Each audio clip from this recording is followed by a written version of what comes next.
The upcoming lesson is going to be showing you how you can select a string value, pass it into a function, and that's going to update the results we have here. So we're going to do a calculation to check the total length using the array length and also string functions, and then also the vowels, so gathering the number of vowels, and then calculating the number of other characters there.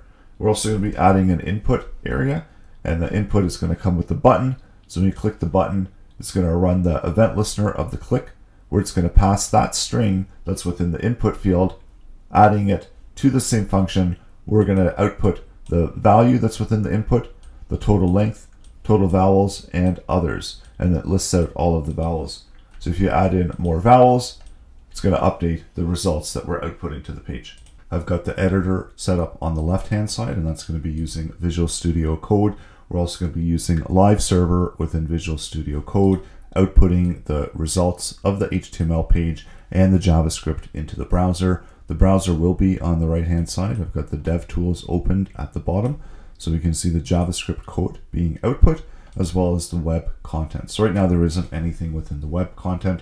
Create a standard HTML page. Got one div there with a class of output. So that's how we're going to be selecting it within JavaScript, and then linking to the JavaScript file so that we can run the code. Within the JavaScript right now, there's console log ready. So what that's going to be doing is that's outputting the word ready into the page.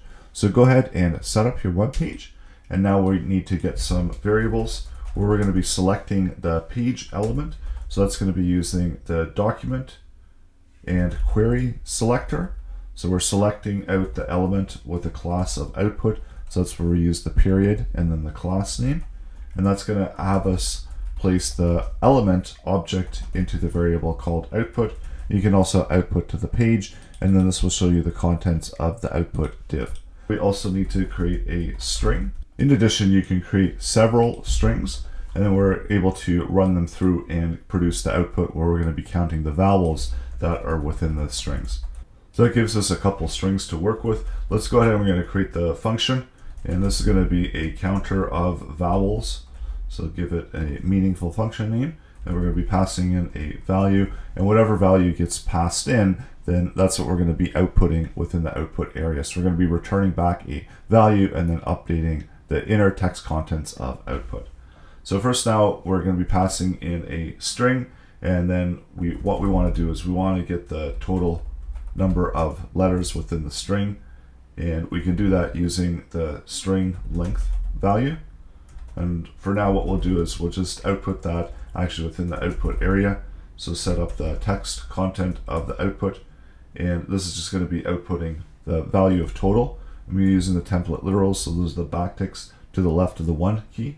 And then let's grab the total value that we got there from the variable value total length. What we can do is we can just invoke the function. We'll take one of the string names so that we can get the output. I'm going to comment out the console of the output.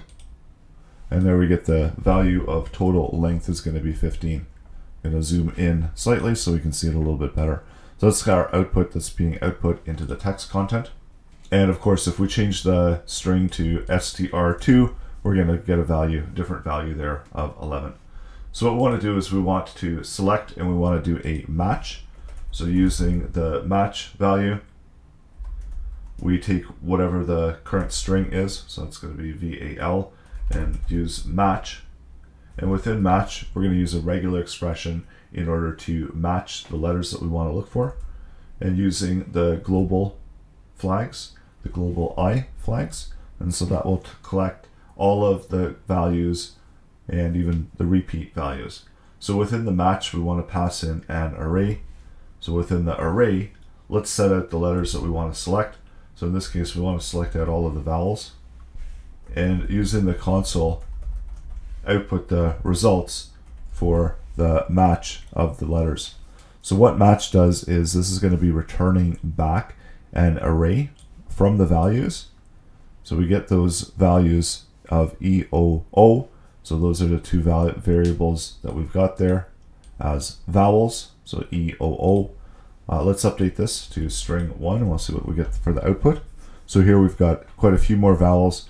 And now it's just a matter of grabbing the array length, because this is now returning back an array So if we were to select the length, that would output as 6 the number of vowels that are currently being contained within the current string value that's being passed in. So we can update the output of total, or we can make an update there and output total length.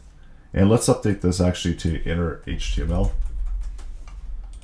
And we'll add in some HTML values there so that we can produce a whole output of results. So we've got the inner HTML. Let's add to the inner HTML. And we're going to output the total vowels. And that's going to be sitting within the M array length. And save that. And now we've got some additional details that are being output on the page. So total length. It'd be nice if we output the actual string that we're using. So this is going to be the string that's being output.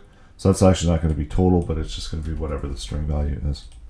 So there's our string. So that's the total length. And then the vowels. Use it vowels if you want. So in this case, we're going to be using the join. So this is an array method variable in order to contain the contents within the M. So this is going to be an array, and then using the array method of join item that's going to be joining it together. And here we just simply select and we can list out all of the vowels just using the list vowels variable. So there's our vowels that are being listed. We've got a total of 6 minus the array value, and that will tell us how many other values there are to track that information within the output. So now whatever string we pass in, it's going to change the results being output onto the page. So we'll go ahead and add in an input into the page, and then also add a button beside the input, and then having a variable value of check onto the button.